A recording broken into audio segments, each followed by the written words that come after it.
Good morning, everyone. Happy April. I'm Lauren Moon. I'm here with Dawn Garman and our new hire, which I think most of you got an email about, James Langford. So, Dawn, maybe you can tell us about James. Yeah, well, I'm going to let James tell us about himself, but I will say that we are super excited. James brings a whole new skill set and level of competence to the investment management committee and to the team. And so, James, why don't you introduce yourself and share with everybody a little bit about why you came here and what we're hoping to do together. Sure, sounds good. Thanks, Don. Yeah, I'll give the quick kind of 1 minute commercial on myself. I was born and raised here in the Tri-Valley. I graduated from Foothill High School in 2010, then moved up a little bit further north in the East Bay to Berkeley to go to college at Berkeley, where Bears. I graduated with a degree in, go Bears, graduated with a degree in economics, and was also the kicker on the football team for the 2014 season, which was an amazing, challenging, but extremely rewarding experience. And then since then, I've been conducting due diligence and providing financing to primarily technology and healthcare oriented companies, probably about 60 to 70 companies or so over the last 7 years, both in the earlier stage venture world and the kind of more mature middle market and small public company realm. Yeah, extremely excited to be here. I am for a number of reasons. I would say I am incredibly grateful for this opportunity to join an extraordinary group of people that are all driven, intelligent. I can already tell good-hearted people I'm going to fit in very well with.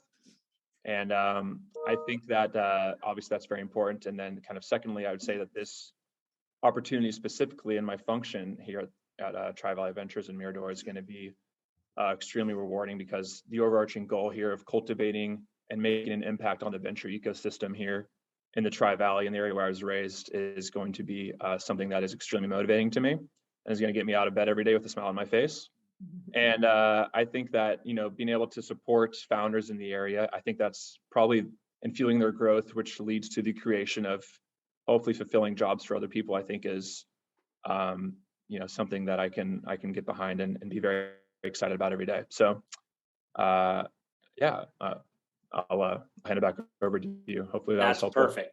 Yeah, that was very helpful. And thank you again. I would say, even though you've only been here a short time, you have certainly, as all great players do, raised the level of play of those around you. And so that we're all very much looking forward to raising our own level of play to an even higher level. So, Yeah, and I'll add that it's been interesting, I think, for the sake of just in the couple investment committee meetings we've had together, having kind of a fresh perspective coming from a little bit of a different background has added a lot to the team already. So we're excited you're here. And I make this prediction carefully, but James brings with him an expertise on the credit side of the balance sheet, which may be needed over the coming weeks, months, and years to make sure that we're avoiding some of the more intractable problems that can befall a company that's raised too much debt at the wrong times in the cycle.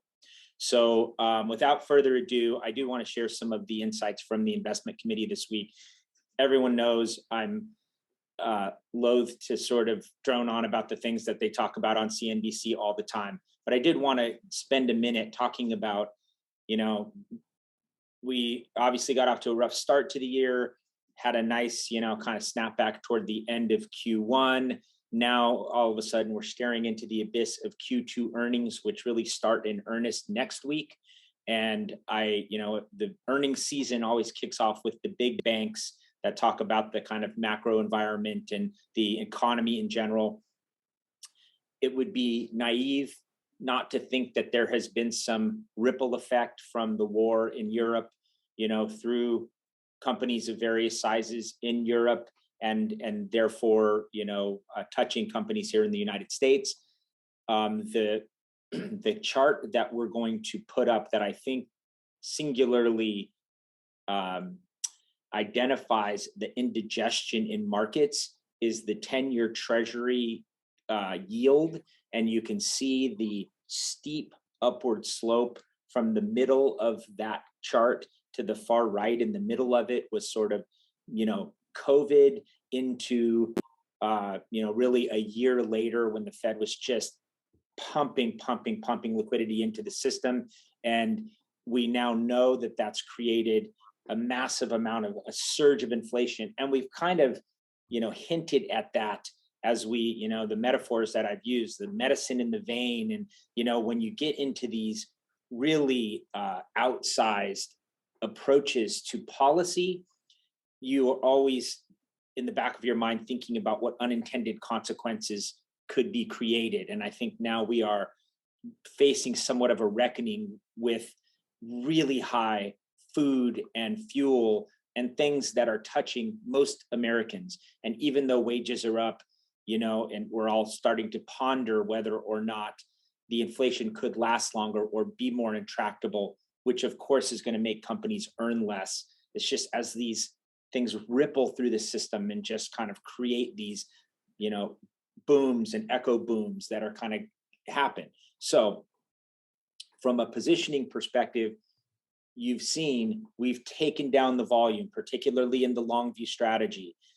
It was a very interesting moment this morning when they put up, and the recent period has been characterized by these 10-day massive moves in markets and different industries within the markets. And a lot of the things that worked very well have just had brutal last 10-day periods. And the top 5 sectors with the most damage, I noted we had nearly negligible exposure to. And so I'm just saying that and highlighting that it isn't pleasant when we go through these sort of down days and, or these sort of massive swings. We recognize it's not pleasant. We know this. However, we have been through many of these in the past, and we will certainly get through this one. My biggest issue, as I said in committee yesterday, and everybody knows how I feel, is I feel like earnings estimates are way too high, particularly toward the back half of the year. And this has been our, North Star since the financial crisis. I've been putting this chart up in these videos since we started doing them, however long ago that was. And if earnings estimates are going to come way down, prices are going to struggle to go up. That's just how it goes. And so it's like this whole machine is about valuing how much earnings and profits these companies in aggregate make. And if that number is coming down because their prices can't rise as fast as their costs are rising, it's just going to create indigestion for a period of time. I looked back at a video we did in 2018. Lauren, you probably remember this, where I talked about impatience or the temptation, that tension that we feel when things are kind of at the same prices they've been for 6 months or 7 months, and markets are kind of where they were 7-8 months ago now, and too far below that, and we're going to see levels that we've been at a year ago. And so in these times, I always look back to controlling what we can control. We can control the amplitude of the portfolios and how they run, which we're doing, and dialing it down. But what can we all control on the individual level? And when we're looking at companies and giving them or evaluating their business prospects for financing, we often go back to what the concept of burn rate. How much cash are they burning? How long will they be able to sustain themselves? And I would say from a real world perspective, that's one thing we can all look at in our own lives. And if you were asking for my advice at the end of 2020, which was an unusually good year in the middle of the pandemic, and then 2021, my advice to you was accelerate a large purchase into this year. Take a little bit off the table and buy that car, or buy, put the kitchen in, or any of those things. And doing so, perhaps you can not do that in a year when, we're going to experience a year of inevitable indigestion. It is capital markets and they do fluctuate. So that's kind of, and now I remind everybody, because it is those periods where if you can delay, right? We all know prices are up across the board. Some people are responding to that with the impulse of, I don't want to use the word hoarding, but that is sort of that push inflation, that surge where people go out and buy on the fear that the prices will be even higher next month. And so it creates that sort of feeding frenzy activity. And so that, and then the end of that is the demand destruction of everybody kind of stopping that simultaneously when we all come to the, general conclusion that prices are too high and everyone stops. And that's generally the recession that follows. So my real world common sense advice, my, balanced meal approach to everything is, if there is a moment where you can take a breath and not go out and, purchase something that you either hopefully bought last year or the year before, or just kind of give it 6 months to see how it unfolds, I think that's good advice, because staying with a static percentage drawdown of your portfolio, regardless of conditions, to me is the wrong approach. I prefer more to, reward myself in the good times, and then I'm happy to take a more of a moment in when markets are more rocky, and not unload a lot of things to make a purchase. So that's the only thing I was thinking from a real world advice perspective that I wanted to share. Burn rate is something we not always have ultimate control over, but that kind of last bit of spending in things that maybe are not completely necessary, more of a want than a need, can be controlled. And so these are times when you might think to look at your spending. So that's all I would say. And I do believe that this will pass. I think once earnings estimates come down at the end part of this year, we will be set up for another, the machine does work, and it will work over any long period of time. You look back, because that's what the machine does. The growing pie, and companies adapt, and they change their pricing, and they create new markets, and they R&D, and they make new products that we all want and love, and the process renews again. So I just think we're in for a little bit of time between now and then. Lauren, you have anything you want to add to that cheery thought?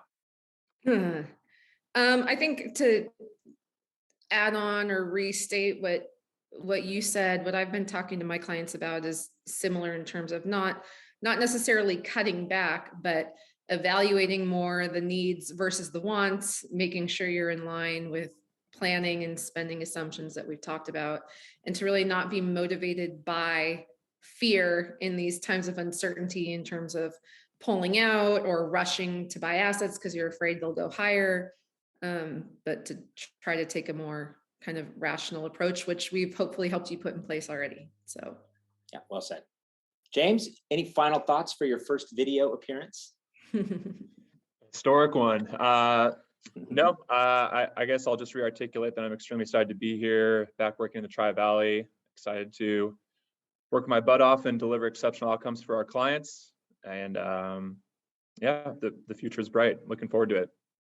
Well, we couldn't be more thrilled to have you. I mean, I do believe this is going to mark a whole, new era for us and across multiple metrics. And so on behalf of all three of us, we are, of course, always appreciative of all of you and the feedback that you give us. And I hope you enjoyed the last couple of weeks of no videos, because things were kind of cooling off for a little bit of period of time.